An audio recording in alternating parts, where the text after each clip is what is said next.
여러분 안녕하세요? 지난 시간에는 틸리히가 분리와 재결합이라는 단어를 사용하여 죄와 은혜의 본래 의미를 쉽게 풀어주는 설교에 귀를 기울였지요. 오늘은 죄의 모양과 깊이에 대해 차근차근 이야기해주는 틸리히의 설교에 함께 따라가 보기로 하겠습니다. 틸리히는 먼저 다른 사람과의 분리에 대해 말합니다. 우리는 떠들썩한 행사의 한가운데서 외로움을 느낍니다. 이런 경험을 한두 번 갖지 않은 사람은 없을 것입니다. 이때 느끼는 외로움은 단순히 혼자 방 안에 있을 때 느끼는 외로움과는 차원이 다릅니다. 이럴 때 우리는 우리가 서로에게 얼마나 낯선지, 삶이 삶에서 얼마나 소외되어 있는지 깨닫습니다. 그러면서 우리들 각 사람은 각자에게로 물러납니다. 우리는 다른 사람의 중심을 꿰뚫을 수 없으며 그 사람 또한 우리의 존재를 가리고 있는 덮개를 뚫고 들어오지 못합니다. 이것은 가장 사랑하는 사람과의 사이에도 마찬가지입니다. 이처럼 다른 사람과의 분리로 인해 우리는 서로에게 적의와 공격성을 나타내는 경우가 많다는 것을 알고 있습니다. 인간의 이성과 존엄을 누구보다도 예찬했던 칸트조차 우리의 가장 좋은 친구들의 불행 속에는 우리를 불쾌하게 만들지 않는 무언가가 숨어 있다 라고 할 정도였으니까요. 이 말에서 자유로운 사람이 과연 몇 명이나 될까요? 우리는 겉으로는 타인을 위하는 척하지만 아주 세련되고 교묘한 방식으로 타인의 불행을 은근히 즐기거나 자기를 자랑할 기회를 얻기 위해 또는 자기 욕망을 채우기 위해 다른 사람을 이용할 준비가 되어 있지 않나요? 정도의 차이만 있을 뿐 우리도 모르는 사이에 우리는 그렇게 하고 있지는 않나요? 이것을 안다는 것은 다른 사람과의 분리의 의미와 죄의 넘침의 의미를 아는 것입니다. 이러한 타인과의 분리는 개인과 개인을 넘어 사회 집단과 국가 간의 거대한 폭력으로 확장됩니다.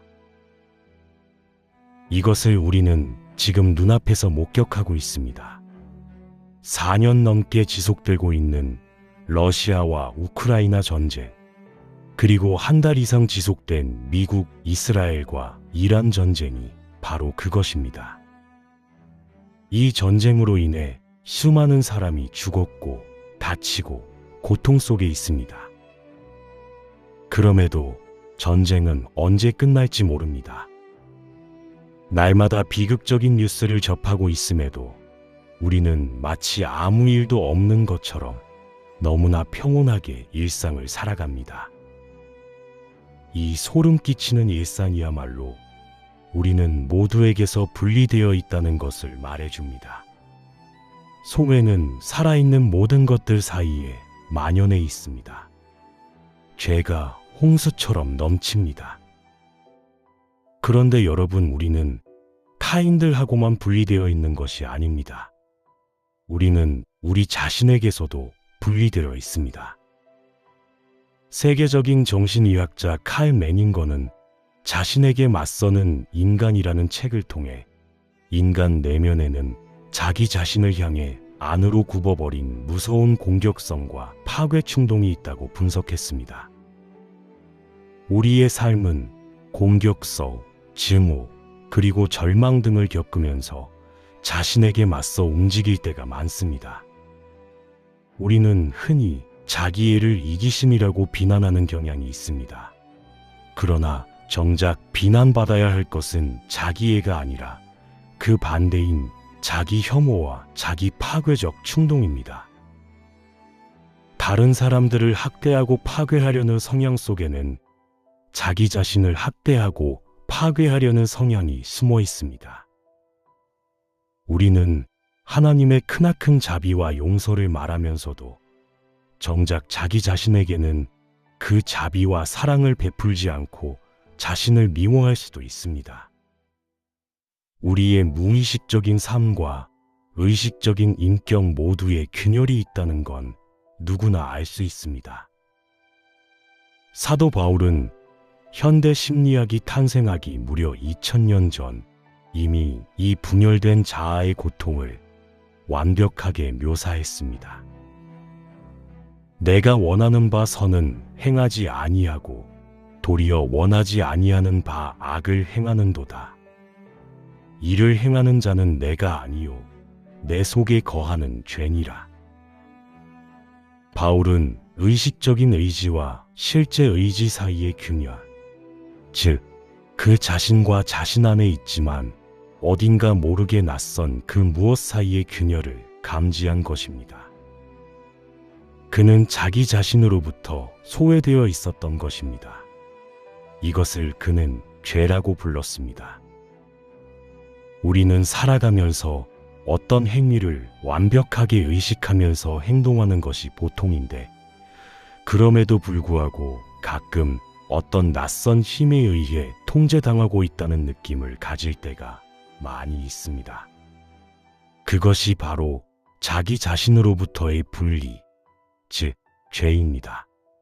바울이 내 안에 있는 다른 법이라 불렀던 이 저항할 수 없는 어떤 힘, 즉 내가 나 자신으로부터 분리되어 내 삶의 주도권을 잃어버린 상태, 이것이 바로 우리가 짊어진 죄의 무게라는 것입니다. 이렇게 볼 때 우리의 삶 전체의 상태는 다른 사람들과의 분리, 자기 자신으로부터의 소외입니다. 우리는 왜 이렇게 철저히 분리된 소외의 상태에 떨어졌을까요?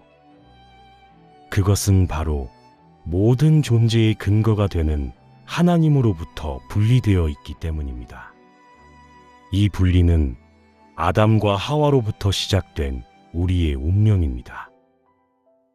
존재의 근원이신 하나님으로부터 떨어져 나온 우리는 결국 삶의 방향을 잃고 끝없이 방황하게 되었습니다.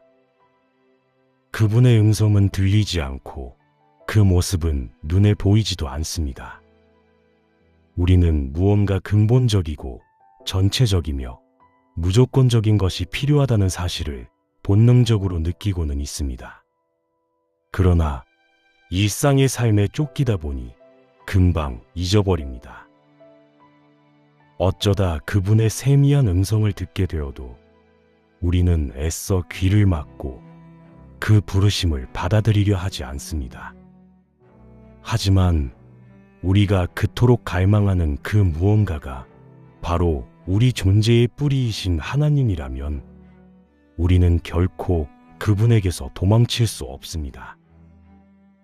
그를 받아들이건 아니든 간에 우리는 영원토록 그에게 묶여 있습니다. 틸리히는 이것이 인간을 가장 숨막히는 심연으로 끌고 간다고 말합니다.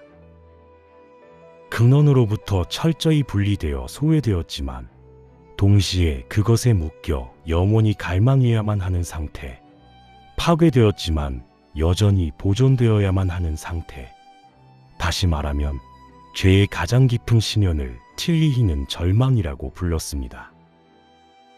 절망은 단순히 슬프거나 좌절한 감정이 아닙니다. 그것은 키에르케고르가 말한 죽음에 이르는 병입니다. 이 절망이 무서운 이유는 스스로 목숨을 끊는 극단적인 선택을 통해서도 결코 거기에서 풀려날 수 없다는 것입니다. 왜냐하면 우리는 단 한 사람도 예외 없이 생명의 근원인 그 뿌리에 운명처럼 묶여 있다는 사실을 뼛속 깊이 알고 있기 때문입니다. 이런 무시무시한 분리의 심연이 늘 분명하게 드러나는 것은 아닙니다.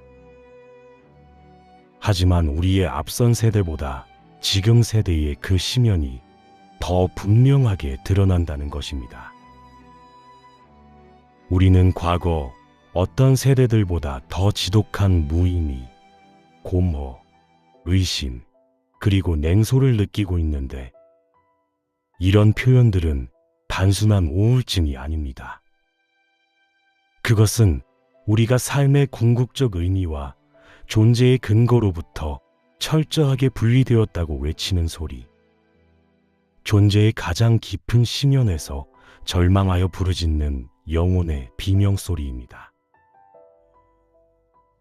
이것이 우리 시대를 뒤덮고 있는 죄인 동시에 그 깊이가 얼마나 깊은지 말해주고 있습니다. 그러면 여기서 도저히 빠져나올 수 없는가요? 있습니다. 하나님께서는 거기서 빠져나올 수 있도록 통로를 만들어 주셨습니다. 그것이 바로 은혜입니다. 다음 시간에는 은혜에 대해 나누어 보기로 하겠습니다. 여러분, 지금까지 들어보시니까 어떠셨어요? 여러분의 생각이 있으시면 댓글로 적어주시기 바랍니다. 구독과 좋아요로 격려해 주시길 바랍니다.